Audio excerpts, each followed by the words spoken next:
Welcome to a new edition of the Famous Interviews with Joe Dimino. On this episode, we talk with website investor, blogger, and entrepreneur Chris Myles. Chris got married in 2013 and found out they were pregnant with their first son in 2016. His wife sat down and explained why she needed to quit her $40,000 a year job so she could provide mommy care and not have to resort to daycare. With that, he started with niche blogging, YouTube, and affiliate marketing. 18 months later, they were making enough to pay off their debt and retire. As a podcast host and well-known in the internet marketing industry, he has skills and stories to impart. Enjoy this interview. Well, hey, man, it's great to meet you. Thank you for taking a minute out today. I appreciate it. Yeah, for sure. Before we get into your life, which is a very busy one, as a website investor, blogger, entrepreneur, there's a lot of things that are a part of your world. I want to know, how did you survive COVID? How did you get through that 2-year period? And how has it subsequently changed the way that you either approach business or live your life now? Yeah, no, we went through it decently well. I will say that we definitely had some close friends and family who succumbed to it, unfortunately. But we were able to make it through for the most part. And a big reason why was, in my opinion, is because I was working from home. When this first started in like March of 2020, I was already working from home for almost a year at that point. So I was home, wife was home, and at that point, my son hadn't started school yet. So we were just, kind of always home anyway. So there wasn't a ton of interactions with people outside of our household. And because of that, we were kind of like in a little cocoon, especially when things got shut down to begin with. We would wipe down everything every time we came into the house. We'd go do groceries, we'd wipe them down, all of those things that they were recommending us do. And that's basically how we got through it physically, and we're all okay, thank goodness, right? But other than that, in terms of business, now, this is kind of interesting because of what I do online. You do with the blogging and affiliate marketing, YouTube, all of that fun stuff. Because people were at home, there was a lot more people on the internet at that point. It actually, in our industry, we have a thing that's called the COVID bump, because what happened was when people were at home, a lot of people's websites started to blow up, because there were more people searching, doing stuff online. So I was able to actually benefit from that, because when it got to the point to where people weren't just getting, laid off from work, or they weren't just getting told you can't come to work, they were also told that, well, we don't have enough money to continue paying you, so we can't pay you either, So a lot of people lost jobs during this time, and all of a sudden, here comes a lot of these opportunities online that you can work from home. People were looking into them, and my business actually kind of started doing a lot better than normal at that time. So business-wise, we were fine because we were benefiting from the quote-unquote COVID bump. But other than that, that's kind of how we were able to get through it, and now we're just now kind of getting back to normal. It's interesting. I've talked so many times with so many people about COVID, and I've never heard about the COVID bump, but it makes total sense. I mean, that's where people were at. That's what we were doing. That was life. So, you definitely learn something new every day for sure. So let's simplify your existence, your business life here. And I'm going to put you in front of a bunch of third graders at a career day. And one of the kids looks up at you and says, "What do you do for a living? And how are you qualified to do it?" How would you answer that child? Yeah, that's an excellent question, because in this industry, it's kind of hard to tell what it is we do, because it usually goes with, or it needs to come with more of an explanation, your elevator pitch, as you would say. But in this instance, it's an elevator pitch to third graders, so this is going to be interesting. So what I would normally say in a situation like that is, I post stuff online. That's actually, let me backtrack, because it'll sound weird at that point. But I guess I'll say I'm a content publisher. That's technically what the name of what we do is. So we create content and we put it online. So to make it a little bit simpler, we find common questions that need answering on Google, and then we create articles that answer those questions. And because of that, we're able to get tons of people to our websites. And when people come to our websites, we can find a way to make money off of them, or we call it monetizing them. And usually we can do that by what are called display ads. So those really annoying ads that you see every time you go to a website. or you think that someone's following you because you see a picture of the thing you were looking at on Amazon earlier that day, right there, trying to tell you to go buy it. The website owner gets paid for that kind of thing, right? There's also another thing that's called affiliate marketing, where you can partner with big brands and you can promote their products. And if you ever make a sale, you get a commission from that sale. So those are really two main ways that a lot of people monetize their site, and that's mainly the ways that I monetize my sites as well. So that's the longest elevator pitch ever, but I'm a content publisher who creates content online, answering simple questions, and then getting paid from the traffic that comes to the site. You're just weaving in follow-up because you know those kids are going to look at you and be like, all right, now, what are you talking about? So you answer the follow-ups. That was a good approach there. So, the level of motivation that you have is obviously very evident. I'm curious, let's dig back into your childhood and your life. Talk to me a little bit about where you grew up and how these seeds of motivation became what you are today and why you do what you do. Yeah, that's an excellent question, because I am a big believer in, you are a product of your past, right? And because of that, it's up to you to decide how you want to deal with that past. I'm not going to say by any means I had a rough upbringing. I had a mother and a father, and my dad did work a lot, though. And because he worked a lot, he worked 12-hour shifts where he was, he'd be gone for quite a bit of time during the day. And I remember seeing a lot of that and thinking, man, I don't want to have to work that much. I'm not saying I didn't want to work. I just didn't want to work that much. So growing up, I was always, and my dad was a very frugal man. He understands the value of a dollar.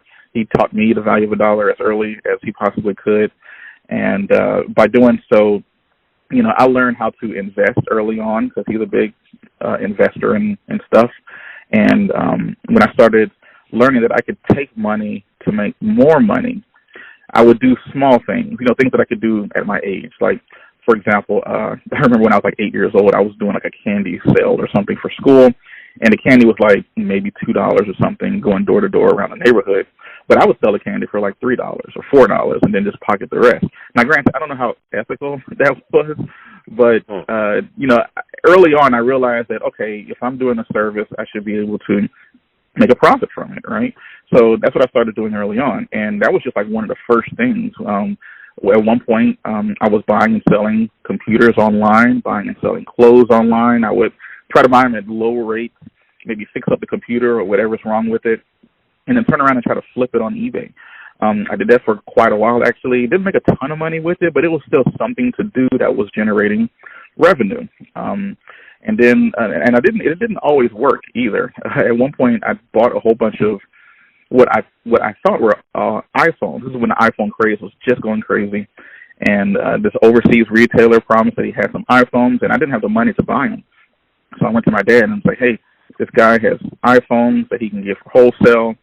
I can get them, go ahead and sell them, and probably buy them for like, $200 or $300 each. And then at the time, iPhones were going for like $600-700 each. So we're like, man, should be a pretty easy flip. So what I ended up doing, I think my dad knew that I was crazy at this moment. He was like, he didn't trust it. But to his credit, he went ahead and gave me the money anyway. And I went ahead and bought them. And when I got them, they weren't iPhones. They were M phones. And I'm like, what is an M phone, right? So it was kind of disappointing. And they were actually worth some money, but nowhere near what an actual iPhone is worth. So I ended up having to try to send them back to the retailer overseas. It ended up getting stuck in customs for like 6 months. And I was just like, you know what, don't worry about it, just send them back. So I sent them back, and I ended up just kind of breaking even with them. And but I ended up losing money. But even though it didn't work out, and there were other things that I did as well, I learned the value of investing in things and then trying to make your money work for you. So that whole process is very similar to what I do daily now when it comes to content websites and affiliate marketing and blogging, because I can buy and sell websites. I'll create a website. I might pay someone to write the articles for me, and then I just float that money until the site's generating enough money to cover it, and then I get a decent ROI on my payment. So all of this happened because of a lot of the failures and mistakes and some successes that I had early on, to to where I am today. So let me ask you kind of an offshoot question here. I know you're a big Seinfeld fan, and I am too. There was always one episode that I could never, ever catch, and I don't know if you ever fell into this where, of all of them, there was one that you could never catch. It was always the one where George licked too many of the envelopes. And I finally did get to see it, but it eluded me for a long, long time, and I saw them all but that one. Yeah, no, I have one that's very similar. And that was a good episode too, because that was a very dark episode too, because that's when his fiance died, right? And it's supposed to be and the show did a great job at like tackling, really weird issues, but making them funny, and you're like, how can you laugh at someone dying? But it was like the way he played it, because George Costanza played it was just perfect, right? So the episode for me is probably the chicken roaster episode. Now, this one was later on in the show, probably around season maybe 7, maybe early 8. But in that episode, a big chicken roaster company had built a huge neon sign right next to Kramer's apartment, and because of that, it always red washed his apartment in this red light, and he couldn't take it anymore, so he moved out. And then for some reason, Jerry had to move into his apartment. And then slowly over the course of the show, Jerry turned into Kramer, and Kramer turned into Jerry. And that was really great to see, like, Jerry Seinfeld acting out a different character. Because when the show first started, he wasn't that great of an actor, right? And he just got better as the show went on. And when he portrayed Kramer, it was perfect. And I just thought that was a really great episode to see. But like you mentioned, it's hard to find that episode sometimes. If I didn't have the DVDs, I probably would never see it in syndication. But I know exactly what you mean. It's one of my favorite shows. It's interesting. I do a presentation to educators on podcasting, and someone this year said, when should I start doing this? When am I ready? And I said, you're never going to be ready. And the likelihood of you going back years later and listening to your first episodes, it's going to be like that first year of Seinfeld. Because that first go with those guys, it was rough. And I know Jerry jokes around about not being an actor and deliberately being kind of clunky. It was a thing between him and Larry David, but that first year was not good at all compared to where they went. So it's kind of that principle with anything. You just got to get in there, and no matter where you go, you're always going to look back at your beginnings and think, man, that was rough. Yeah, and it's funny that you mentioned that, because it's the exact same thing with, I guess, across any industry, right? So for blogging specifically, when you first get started, and I have this with a lot of students who I work with, their first articles are not that great, and that's just the way it's going to be, because that's not something that you do perhaps on a regular basis. But the beautiful part about blogging is that you don't need to be the greatest writer in the world. In fact, you don't even have to be a good writer. You just have to be good enough, because the way that it works is that if you are more helpful than the next person, then your content's going to rise to the top, because you went through a little bit more effort to help a reader than someone else who just put content out there just to put content out there. So because of that, you don't have to be the best writer in the world. You just have to work a little bit harder than the person behind you. So with that in mind, you start your blog off, at first it's going to be a little rough, but like any muscle that you work on, it's going to get better and better as time goes on.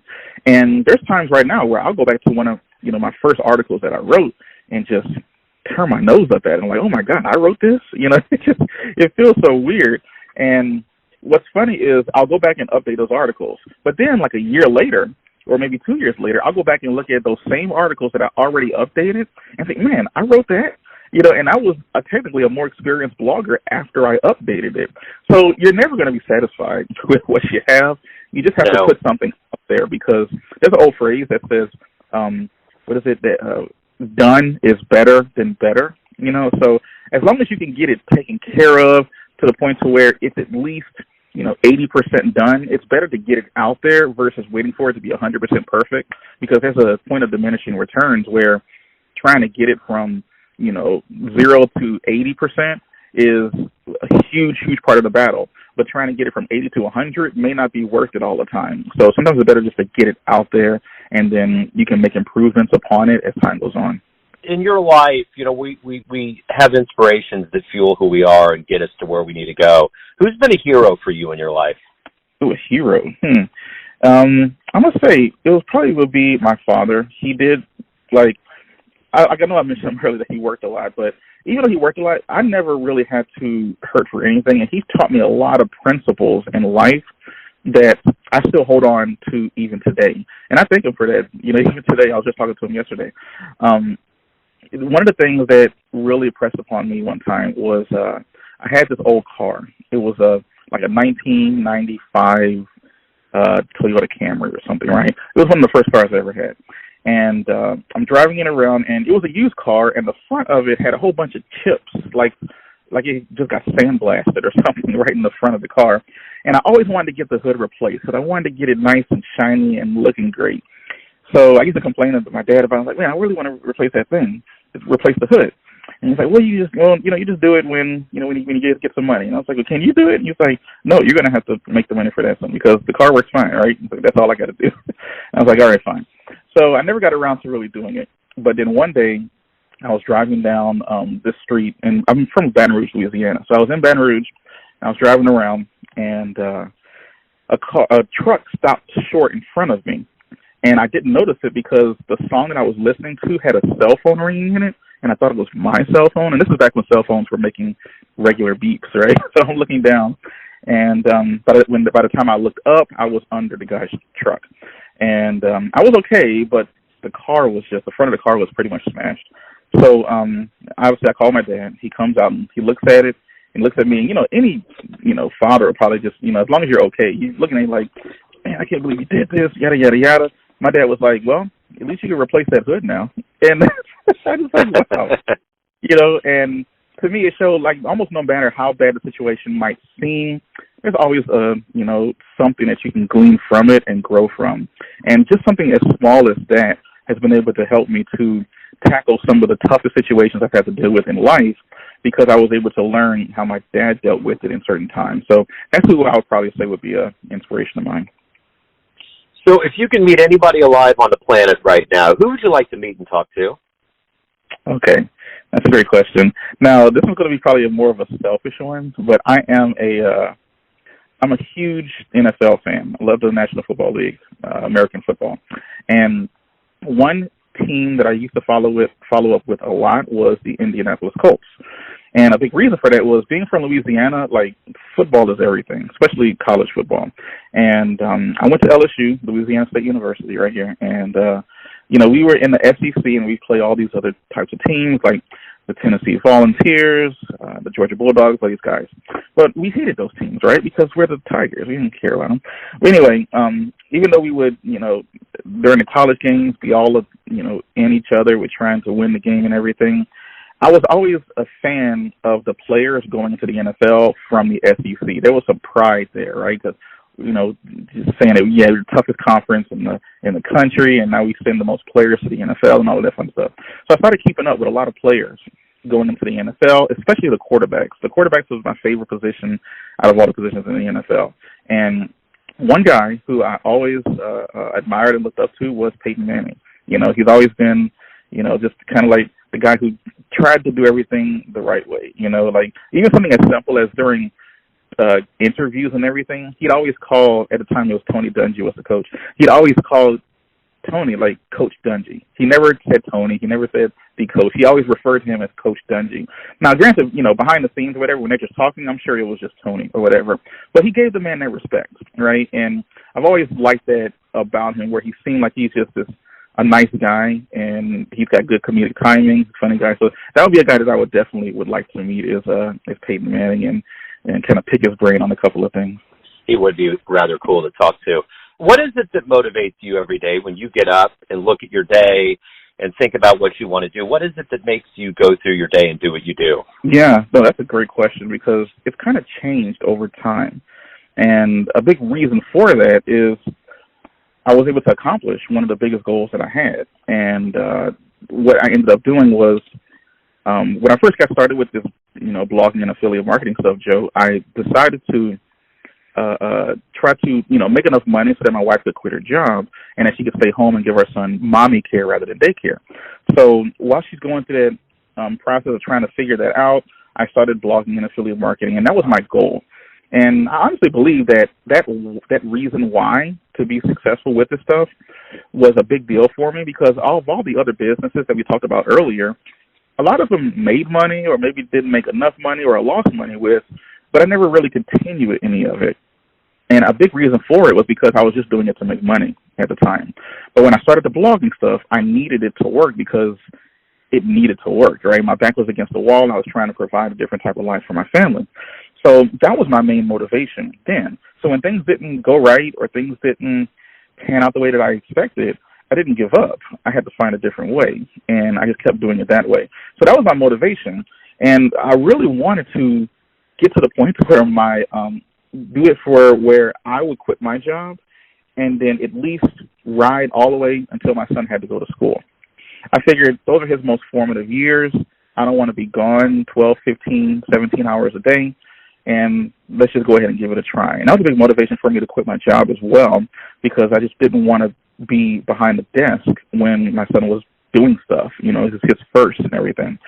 So the reason why I bring this up was because when he started school, I kind of accomplished that goal. Me and my wife hadn't been working for about a year and a half, and we're like, man, so now what's the motivation? So I'm going to be honest, even now, I still kind of struggle with, okay, what's the next thing that we need to do? So I ended up making other types of goals, right?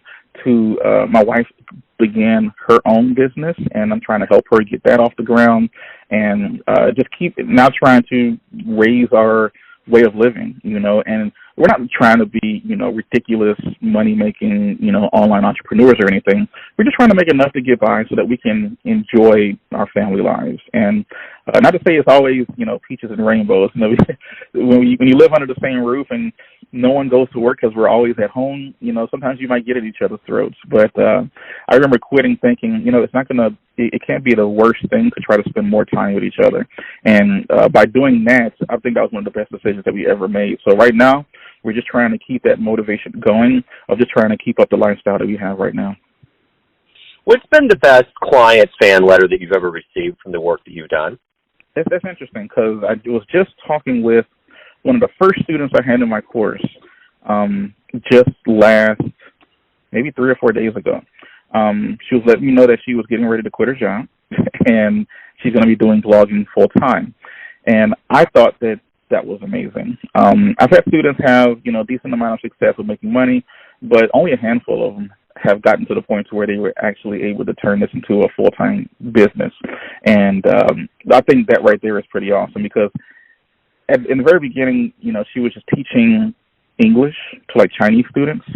And there was a weird thing that happened a couple of years ago where China like cut off a lot of the English tutors that were teaching the kids. And she had lost out on a lot of revenue because of that. So she decided she needed to do something else. And I remember we were meeting and we talked about how instead of just doing just the English thing, maybe we should try some other stuff to be able to tackle to get you some more traffic to your site. And she took that and ran. And within the last year, her site's getting 6 figures a month in terms of traffic. I think she gets over 100,000 page views per month. And she's now making enough money to where she has the option of wanting to continue working or not. And I think that's pretty awesome. So it's nice to see that the things that, you know, that I've learned and can convey to others is actually changing lives. And that's really, you know, a different kind of motivation. Once you make the money, you've made the money, you know. But the next thing is like impact and being able to know that I was able to help another person do something very similar to what I'm doing kind of is worth its weight in gold right there. Everyone out there has a perception of you, your family, your friends, your clients, but ultimately you live your life. You have a perception of you. Who do you think you are? Who do I think I am? So when I went to school, I went to school for engineering. I started in engineering, didn't finish engineering. Okay.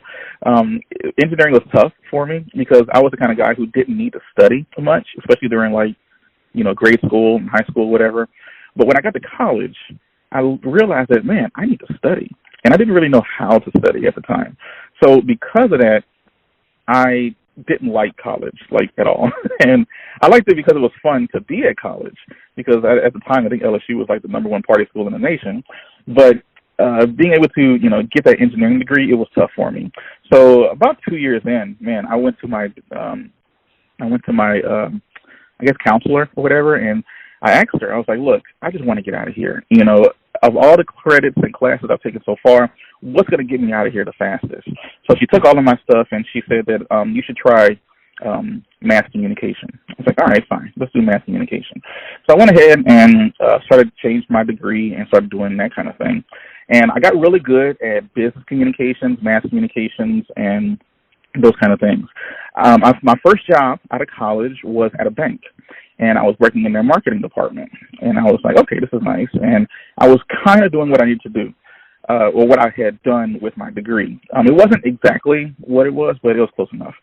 So I got really good at being able to teach other people how to do stuff. When something came down the pike, I would learn how to do it, and to the point to where I could turn around and show someone else very easily and succinctly. I got really good at that. I would create procedures and step-by-step trainings and stuff like that just to help people, when we onboarded somebody, get them up to speed as fast as possible. So that ended up kind of becoming my superpower, Joe, was to, take complicated concepts, break them down very simply so that, anybody can understand them. So what I ended up doing was getting really good at that business. After a while, I started to realize the whole trading your money for time thing, and in terms of that not being the greatest business model ever. So I started trying to find ways that I could use the skills that I have to actually make money. And I was doing the blogging a little bit at the time, and the blogging was doing fine. But I wanted to start a second business. So the second business that I started was to actually teach people how to do the blogging online.